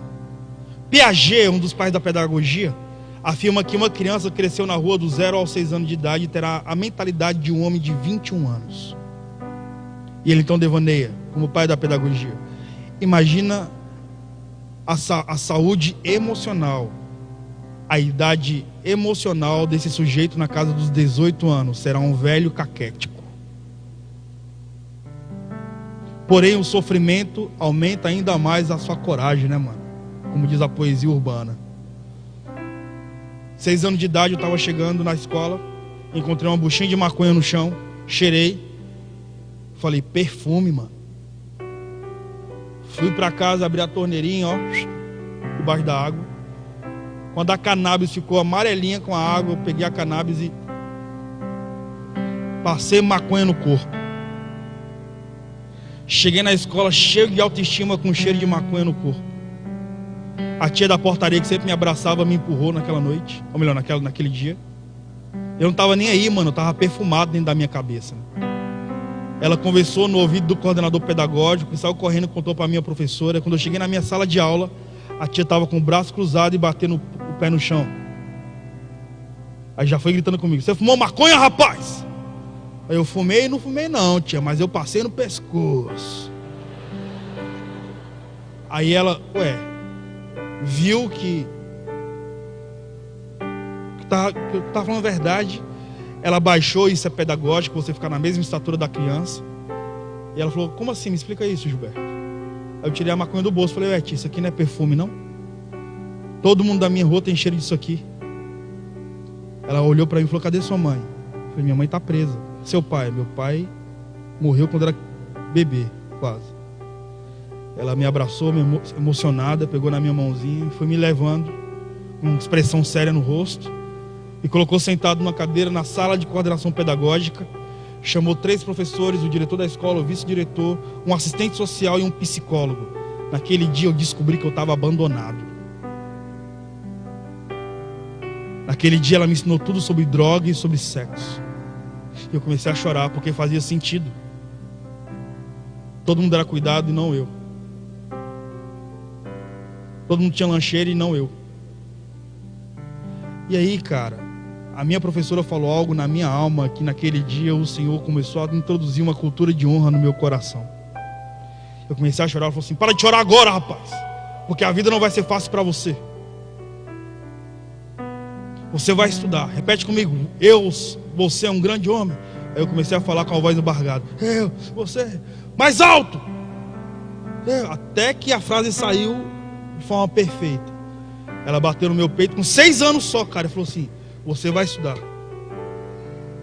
Você vai esperar sua mãe sair da cadeia e você vai devolver a honra para ela.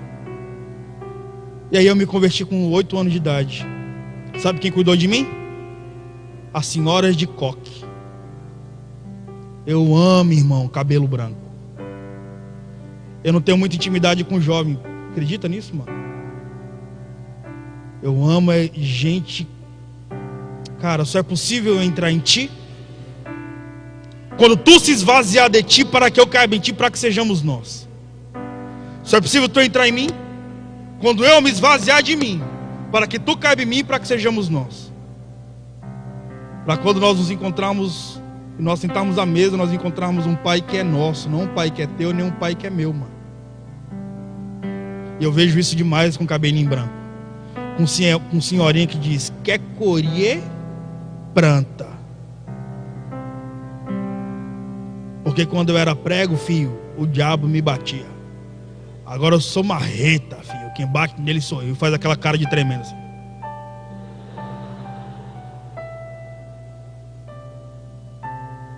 Jovem, quando vem para um ajuntamento de avivamento, diz que está vindo para uma conferência.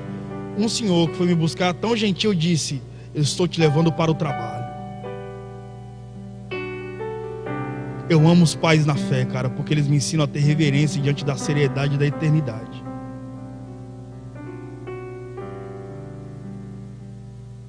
E aí as senhoras de coque começaram a cuidar de mim. E eu cresci, estudei. Foi um milagre, porque eu descobri a palavra universidade apenas com 22 anos de idade. Hoje eu tenho 32.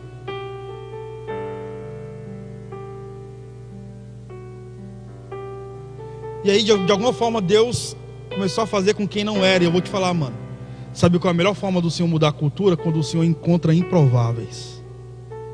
Porque Deus ainda levanta quem não é. E aí eu aprendi com meus pais na fé, com minhas mães na fé. Se você crescer 2 degraus, diminua 4 em humildade e simplicidade. Cresceu 4, diminua 8. Cresceu 8, diminua 16. Porque toda criança quer ser homem. Todo homem quer ser rei. Todo rei quer ser Deus. Só Deus quer ser criança. E aí eu fiz 5 mochilões na América do Sul. Meu primeiro mochilão, porque como acadêmico de história de humanas, mano, eu fui para toda a geografia que o Império Inca instalou o seu império. Fui a Córdoba na Argentina, Paissandu no Uruguai, Santa Cruz de la Serra na Bolívia, Potosí, Iuni, Cochabamba. Fui a La Paz, Sucre, Samaipata, Cusco, mano, Chapé e Machu Picchu. No meu primeiro mochilão, eu ganhei 2.700 estudantes de medicina para Jesus. No meu segundo mochilão, eu batizei uma porcentagem desses estudantes de medicina para Jesus. No meu terceiro mochilão, eu ordenei um pastor para cuidar dos universitários que eu estava ganhando na América do Sul. No meu quarto mochilão, estou em Machu Picchu, chapado, louco para fazer mestrado em primatas da América, em Cusco, na universidade daquela cidade, para mergulhar mais no Império Inca. Recebo uma ligação depois que eu estava saindo do sítio arqueológico de Machu Picchu. Cheguei na estação do trem onde tem Wi-Fi, porque é um local turístico. Minha irmã me ligou e disse: Gil, minha mãe acabou de sair da cadeia. 12 de dezembro de 2014. Eu disse para minha irmã: então começou um processo de devolução de honra. Hoje eu sou o pai da minha mãe. Exerço paternidade sobre minhas irmãs. E entendi que cultura só pode ser mudada de forma muito peculiar quando o seu principal local de transferência de reino de Deus é dentro da sua casa. Quantos querem se casar? É para levantar a mão, irmão, não ficar em pé.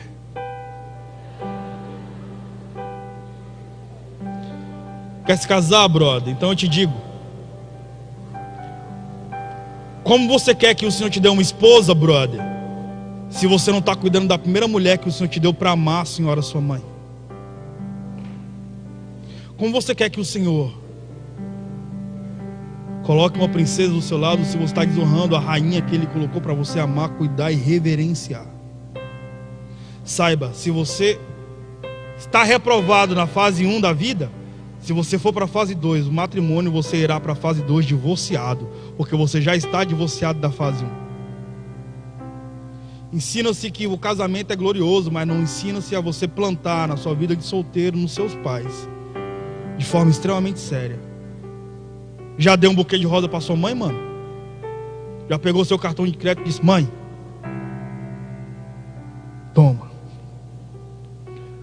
pode gastar a parada aí, mano. E você, irmã, que está rindo, balançando a cabeça, cheia de razão. Você sabe que mulher, o idioma existencial de mulher é amor. Tudo que mulher faz é a partir do amor. Se mulher vê uma jaqueta bonitinha na amiga, fala: você está uma princesa. Isso é como mulher se relaciona. O homem é assim. Se o homem vê uma jaqueta bonita no outro cara, o homem vai falar: você está style, mano. Tá doido. É o máximo. Os meus pais na fé diziam: você está muito presença, querido. E eu não sei porque eu estou falando isso, sabe? E era para eu ter finalizado. Quer que o Senhor te ame? Porque idioma existencial de mulher é amor. Homem não expõe idioma existencial amor. Homem expõe idioma existencial respeito. Mas para homem compreender a mulher, ele tem que ser bilíngue, tem que entender o que de mulher sai. E mulher tem que entender o que de homem sai. E eu te digo: quer que o Senhor te dê um marido, irmã? Como você está tratando o primeiro homem que o Senhor colocou na sua vida? Você está honrando ele? Você usa uma roupa para o seu pai dizer: ela é minha princesa?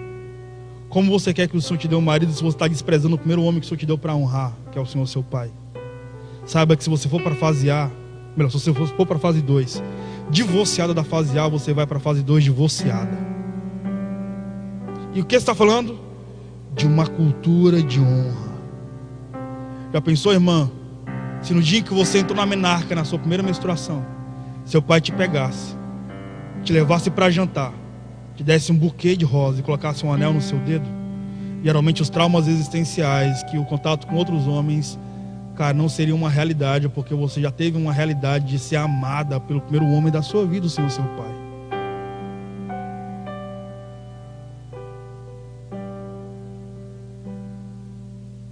Abaixe sua cabeça em nome de Jesus.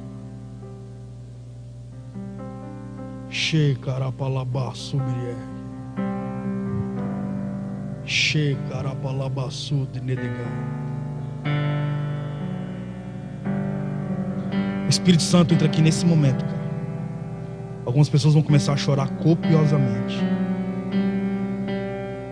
Quantas vezes, filhos, vocês não estiveram sozinhos e o Senhor foi a sua única companhia?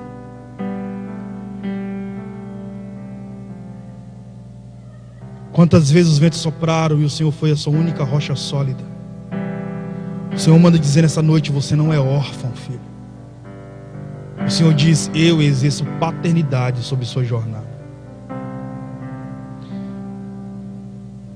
Pois tenho para mim que as aflições desse presente mundo não podem se comparar com a glória que em nós há de ser revelada.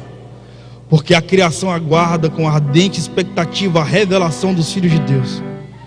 Porquanto a criação ficou sujeita à vaidade, não por sua vontade, mas por causa daquele que a sujeitou, na esperança que também a própria criação há de ser liberta do cativeiro da corrupção, para a liberdade da glória dos filhos de Deus. Algumas pessoas vão começar a gemer. O Senhor está curando abusos emocionais, traumas existenciais,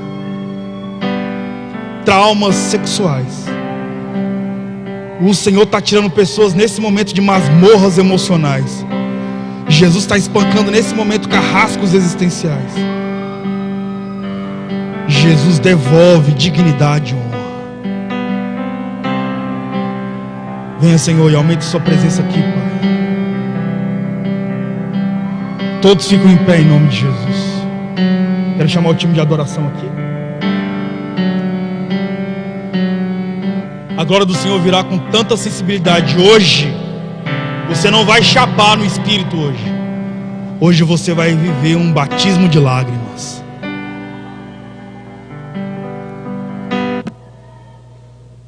Todos abaixam suas cabeças e fecham seus olhos.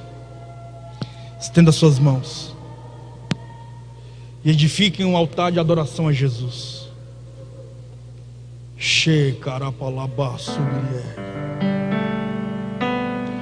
Se o Senhor falou, é porque há ouvidos que precisam ouvir. Algumas pessoas sentirão um fluxo de Deus tão forte na sua alma que algumas pessoas vão começar a tremer. Outras vão começar a falar em línguas espirituais. Outras vão chorar. Outras vão abraçar pessoas. Outras vão ajoelhar. O Senhor vem arrancando o câncer existencial da alma.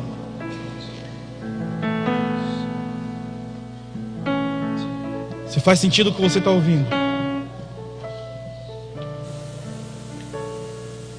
Todos de cabeças baixas. Se faz sentido o que você está ouvindo? Eu quero te convidar a você sair do seu lugar e vir aqui à frente. Eu vejo numa percepção espiritual o Senhor arrancando cadáveres que pessoas guardam com carinho na alma. Eu vejo Jesus arrancando cadáveres do coração. E nesse momento gerando alívio. Algumas pessoas serão tão impactadas com pureza. Algumas pessoas serão tão impactadas com pureza que você terá a mesma sensação do dia em que você foi batizado nas águas. O time de adoração vai liderar a adoração agora, essa mesma atmosfera de reverência e de graça. E você vai sair do seu lugar e vir aqui à frente. O restante, estenda suas mãos e edifiquem um altar de adoração a Jesus.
Sobre mim,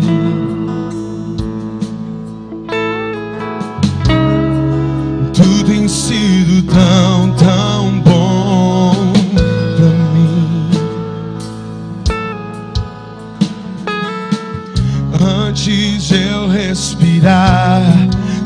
derramaste tua vida em mim.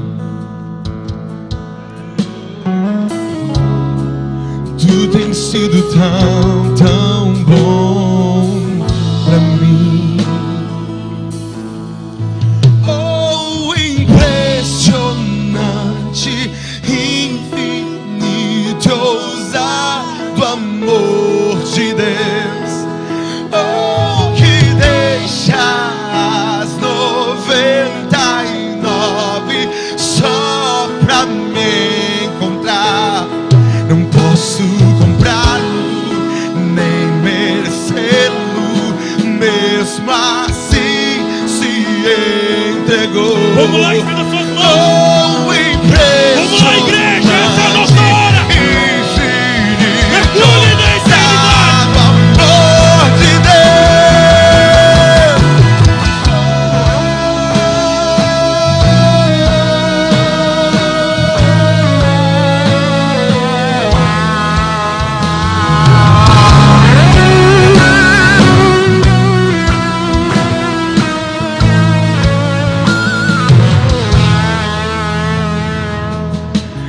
inimigo eu fui, mas teu amor lutou por mim.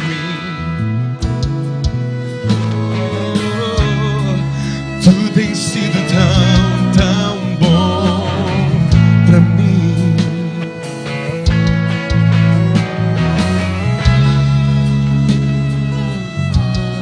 Mas tudo pagou por mim. Tu tens sido tão, tão bom pra mim. Yeah. Oh, impressionante, infinito, ousado amor de Deus. Oh, que deixa as 99 só pra me encontrar. Não posso comprá-lo, nem merecê-lo, mesmo assim se entregou.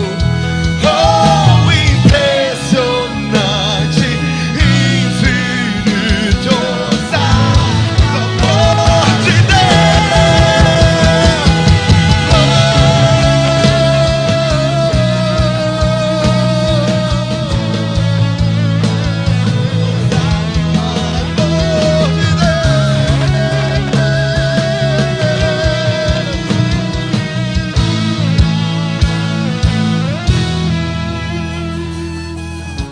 Traz luz para sombras, escala as montanhas pra me encontrar. Derruba as muralhas, destrói as mentiras pra me encontrar. Traz luz para sombras, escala as montanhas pra me encontrar. Derruba as muralhas, destrói as mentiras pra me encontrar. Traz luz para sombras, escala as montanhas pra me encontrar. Derruba as muralhas, destrói as mentiras pra me encontrar. Oh, impressionante, infinito, ousado amor de Deus.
Aleluias.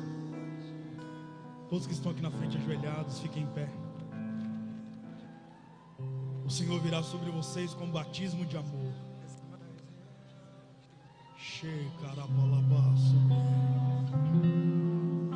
Você pode estender as suas mãos para os céus. Porque chegará o dia em que o Senhor enxugará dos olhos todas as lágrimas, e a morte não mais existirá, e não haverá nem pranto, nem noite, nem dor, porque tudo foi passado. Como diz João na ilha do Maregeu, na ilha de Patmos, eis que tudo se fez novo. Eu vejo Jesus vindo com um profundo batismo de pureza. Eu vejo Jesus transformando a cultura de pranto em muita devolução de honra. Há pessoas que têm muito constrangimento sobre o seu passado, sobretudo mulheres e homens que também foram muito desonrados. Saiba, Jesus não se relaciona com o seu passado. Eu vejo Jesus vindo com tanta glória nesse momento, com tanta honra, com tanta alegria, que eu vejo Jesus pegando pessoas solitárias e colocando em ambientes de família. Pega na mão do seu irmão agora, cara, e levanta a mão do seu irmão. Existe uma porção de paternidade aqui, amém? Adora essa canção, cara. E enquanto você ministra ela, seja visitado com um profundo amor, um batismo de amor.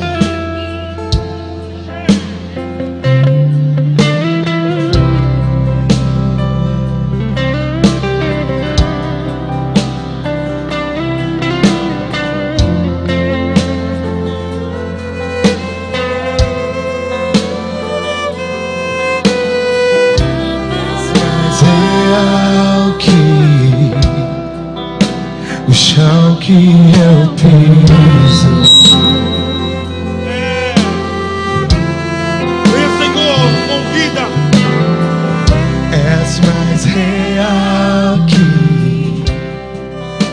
o ar em meus pulmões.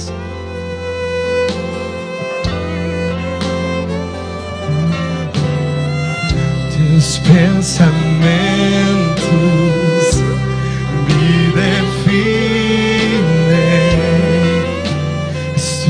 para mim, tu és a minha realidade,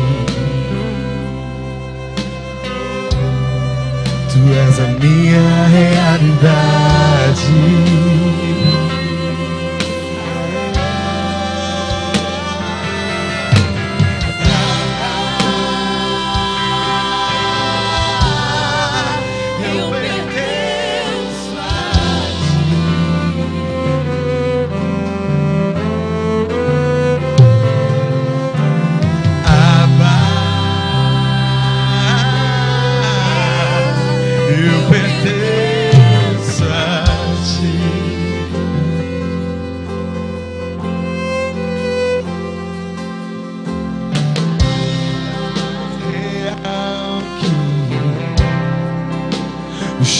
Que eu piso,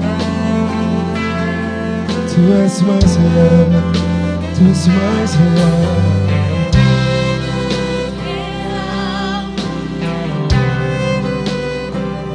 Em meus pulmões,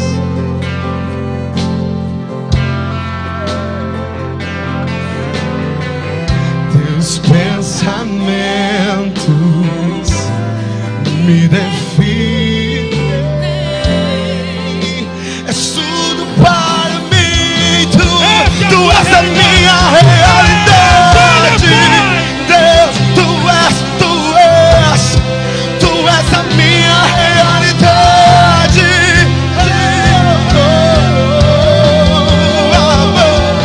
Declare isso.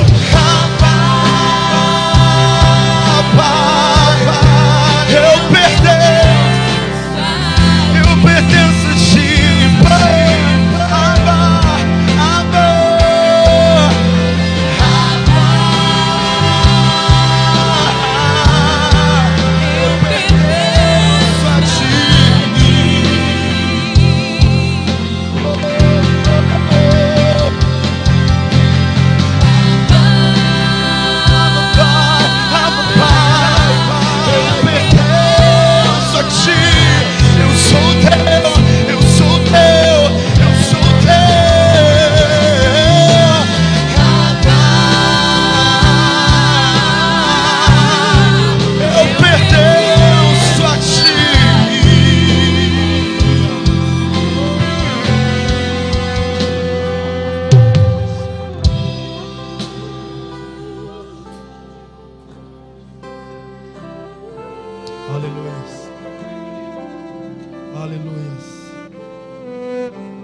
subirie.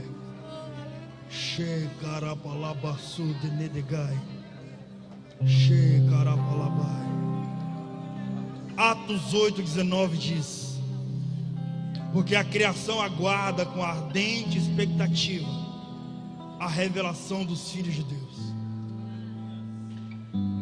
Depois do Senhor vir nos curar, gerar vida,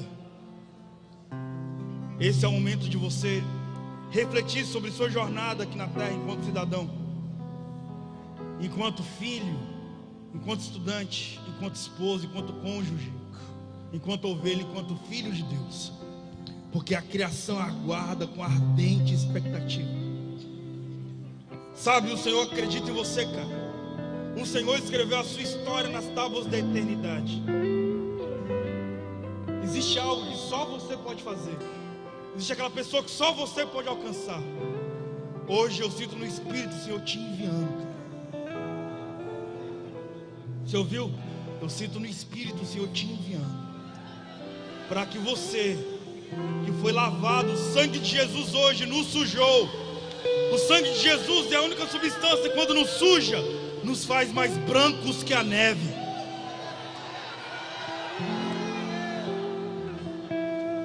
A criação aguarda com ardente expectativa a manifestação dos filhos. Quantos aqui são filhos de Deus? Não, você não ouviu, cara. Quantos aqui são filhos de Deus? Você precisa liberar esse grito de adoração, porque nós somos filhos. Quando eu contar até 3, você vai gritar e você vai liberar esse grito de libertação sobre o Paraná, porque o Senhor te envia. Amém, igreja? Você crê nisso? No 3 você vai dar um grito de libertação, porque nós temos a chave para quebrar o gelo. Amém? Amém?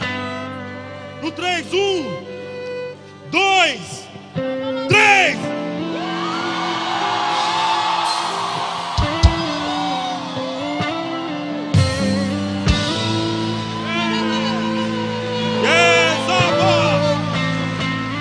E eu vejo o Senhor te enviando. Como ato profético, nós iremos ofertar nossos passos ao Senhor hoje. Você vai, confia em mim.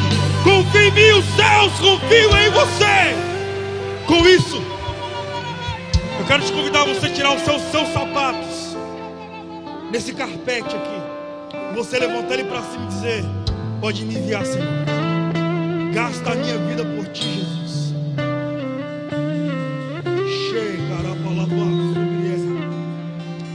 Sendo seus calçados. Nessa noite o Senhor envia uma galera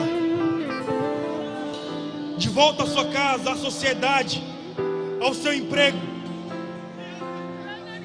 Nós só temos uma vida para queimar. Eu vejo Jesus levantando o maior avivamento que o estado do Paraná já viveu, através de você, amém? Hoje o Senhor ativa ministérios. Eu vejo Jesus levantando pessoas que irão escrever livros. Eu vejo Jesus levantando pessoas que irão liderar a moda. Eu vejo Jesus que levantará pessoas que irão expressar uma voz no governo. Eu vejo Jesus liderando pessoas que irão ser uma voz na pedagogia e educação. Eu vejo Jesus mudando a cultura. Yes! Estenda agora seus calçados ao Senhor e comece a orar. Pai, nós te ofertamos nossos passos. Ele abriu mão de sua glória, sangrou no madeiro por mim, me conectou, salvou, curou. Ele me deu um destino, uma capa e um pouco de vinho. Ele me deu um cajado. Se você quiser vir aqui pra frente, corre e vem pra cá, cara. Pôs um anel em meu dedo e me tirou o medo. Novas sandálias pra suportar o id. Pôs um anel em meu dedo e me tirou o medo. Novas sandálias e disse: vai.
Ele abriu mão de sua glória, sangue no madeiro por mim, me conectou, salvou, curou. Ele me deu um destino, uma capa, um pouco de vinho. Ele me deu unção, cajado e pão. Pôs um anel em meu dedo e me tirou o medo. Novas sandálias pra eu suportar o ide. Pôs um anel em meu dedo e me tirou o medo. Novas sandálias e disse:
só tem você, Deus.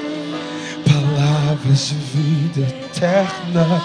Pra onde eu irei? Se eu não tenho pra onde voltar, só tem você, Deus. Palavras de vida eterna. Pra onde eu irei? Se eu não tenho pra onde voltar, só tenho você, Deus. Palavras de vida eterna. Pra onde eu irei? Se eu não tenho pra onde voltar, só tenho você, Deus. Palavras de vida eterna. Pra onde eu irei? Se eu não tenho pra onde voltar, só tenho você, Deus. Palavras de vida eterna. Pra onde eu irei? Se eu não tenho pra onde voltar, só tenho você, Deus. Palavras de vida eterna. Pra onde eu irei? Se eu não tenho, só tenho você, Deus. Palavras de vida.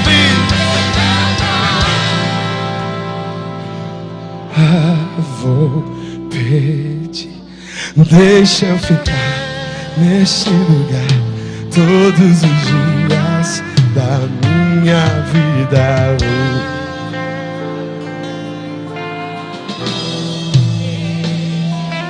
Deixa eu ficar.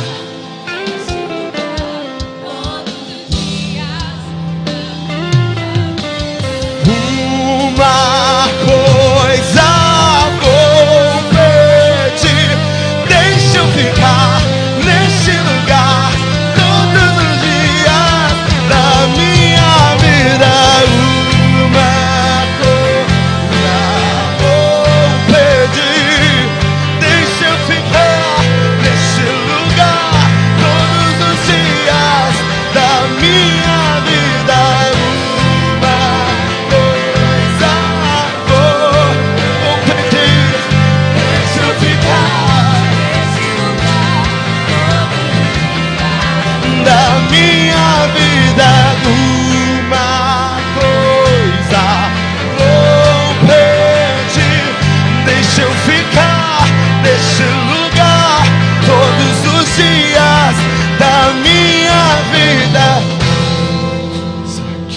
que faz vento aos teus anjos.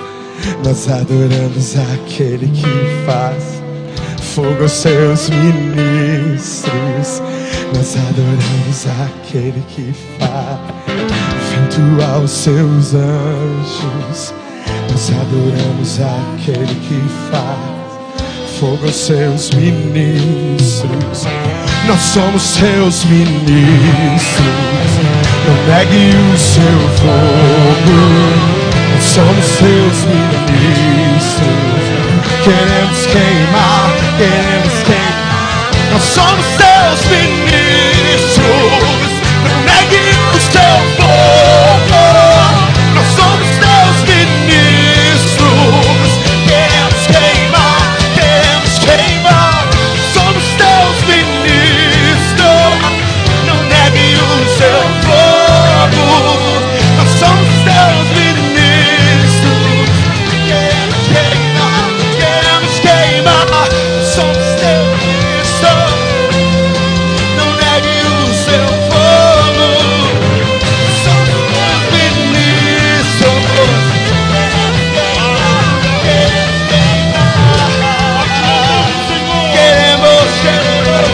Obrigado por sua força. Queremos queimar, queimar, queimar de amor por ti,